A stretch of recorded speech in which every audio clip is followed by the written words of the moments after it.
So, try natin basagin yung chapter 612 ng sa Soul Seeker Knights Crypto. Kaya ba to palag na palag kay Luna? Hero ko si Luna. 5-star na po yan. Si Reggie. 5-star din. Yan si... Ano mo na pangalan? Parang si Oro. Oro ata. Yan. Daming crit. Evade. Crit. 6K. 2K. Crit. Evade. Uy, tabi ka dyan. Grabe, nahirapan ako rito.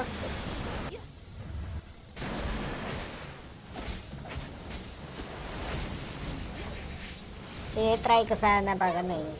Dito kasi, try ko na hindi gamitin yung ano, yung summon friend. Kung kaya ba talaga ni Luna. Kasi ang ganda ng ano ng level 5 na skill ni Luna. Tingnan nyo, akala ko nga ano eh, hindi yun namatay yung ano, yung isa. Take 2-star lang. Namatay pala yun. Itong parang assassin. Namatay. Kala ko wala eh. Pero okay lang. Try natin ulit kung kayanin ba. Kasi kanina hindi ko ginamit yung ano, yung summon friend. Level 52 to eh. Summon friend SSR. Tapos 6-star. Kaya try. Hirap. Grabe. Pero grabe lang kasi ako. Critical hit.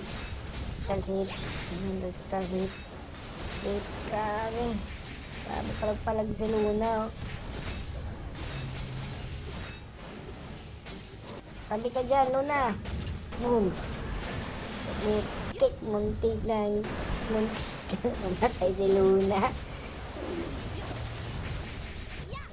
Ba't palang binitawan yung ano, summon friend, oh. Uy, bitawan na. Yan. Takbo dyan. Yung assassin, no?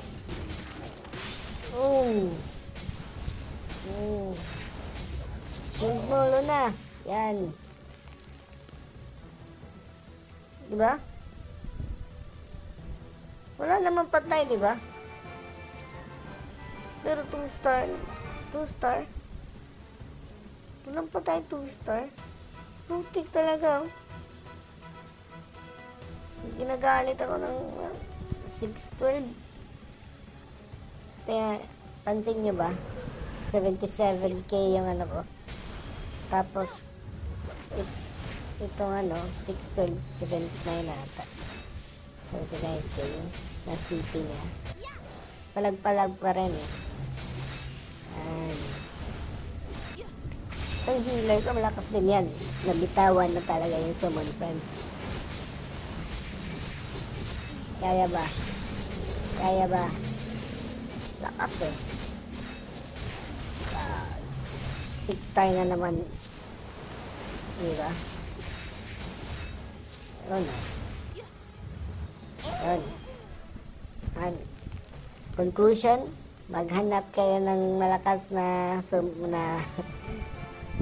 na kaibigan dyan. Ha? 3-star ay. Pero hindi ko kasi nagamit yung ano ko. Nagpa-level up lang ako dito eh. Kita nyo, diba? Level 30 lang yan. Nagpa-level up lang ako dyan. Grind lang ng grind ba. So, naisipan ko mag-video na lang para makita nyo naman. Hirap na ano, 612. Pero kung nadagdag ko yung ano, main character ko, nakapalag pa din. Yan. Ito naman nakuha ko. Yan. 612. Achieve. Thank you for watching.